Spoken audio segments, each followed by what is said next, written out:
नमस्कार मंडळी. शेवग्याची शेंग म्हटलं की मुलं नाकं तोंड मुरडतात. तर आज मी तुमच्यासाठी मस्त अशी झटपट आणि खूप सोपी अशी मस्त एक शेवग्याची शेंगाची रेसिपी घेऊन आली आहे.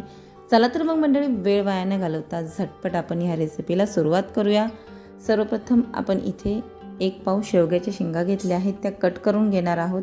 म्हणजे इथे माझ्याकडे 3 ते 4 शेंगा होत्या, त्या अशा मध्यम आकाराचे आपण त्याचे तुकडे करून घेणार आहोत. आणि त्याची वरून एक बाजूने साल अशी काढून घ्यायची आहे.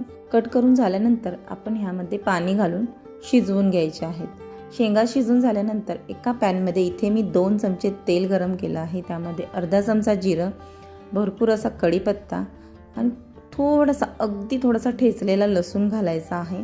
जाडसर असा ठेचायचा आहे, खलबत्त्यामध्ये मिक्सरमध्ये वगैरे बारीक करायचा नाही. आता लसूण थोडासा भाजून झाला की शिजलेल्या शेंगा आपण ह्यामध्ये घालून घ्यायच्या आहेत. जर लहान मुलं खाणार असतात तर इथे तुम्ही लाल तिखट स्किप करून फक्त हळद आणि मीठ घालून मस्त अशा अप्रतिम लागतात. ह्या फ्राय केलेल्या शेवग्याच्या शेंगा खूप अप्रतिम लागतात. छान अशा तेलात 2 ते 3 मिनटं परतून घ्यायचं आहे. नंतर आपण त्यामध्ये हळद आणि चवीनुसार मीठ घालून घ्यायचे आहे. छान असं हळद मीठ त्याला लागेपर्यंत आपण छान असं परतून घ्यायचं आहे. सो मंडळी, इथे घरात लहान मुलासाठी मला 3 ते 4 शेंगा मी काढून घेणार आहे. हे पहा, खूप अप्रतिम लागतात अशाच सुद्धा. आता आपण ह्यामध्ये लाल तिखट, म्हणजेच आपलं घरगुती जे लाल तिखट असेल ते 1 ते 1.5 चमचा इथे मी घातलेलं आहे. आता हे पुन्हा एकदा मिक्स करून घ्यायचं आहे. लाल तिखट मिक्स झाल्यानंतर आपण ह्यामध्ये 3 चमचे शेंगदाण्याचे कूट, म्हणजे शेंगदाणे जे भाजून बारीक केलेले असतात त्याला कूट असं म्हणतात, ते सुद्धा ह्यामध्ये घालून घ्यायचं आहे आणि पुन्हा एकदा मिक्स करायचं आहे.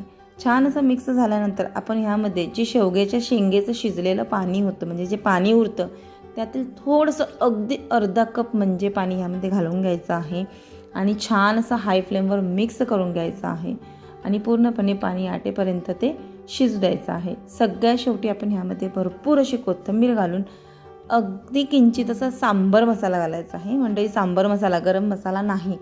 सांबर मसाला घातल्याने ह्या शेंगेला अप्रतिम चव येते. तर मंडळी, तयार आहे मस्त असा आपला चमचमी शेवगा फ्राय.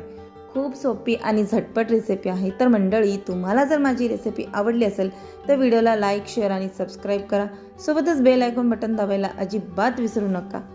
पुन्हा भेटू अशाच एका नवीन रेसिपीसोबत. वेळात वेळ काढून पूर्ण व्हिडिओ पाहिल्याबद्दल मनापासून खूप खूप खूप थँक्यू. आणि हो मंडळी, रेसिपी खरंच खूप सिंपल आहे. एकदा नक्कीच ट्राय करा, तुम्हाला नक्कीच आवडेल.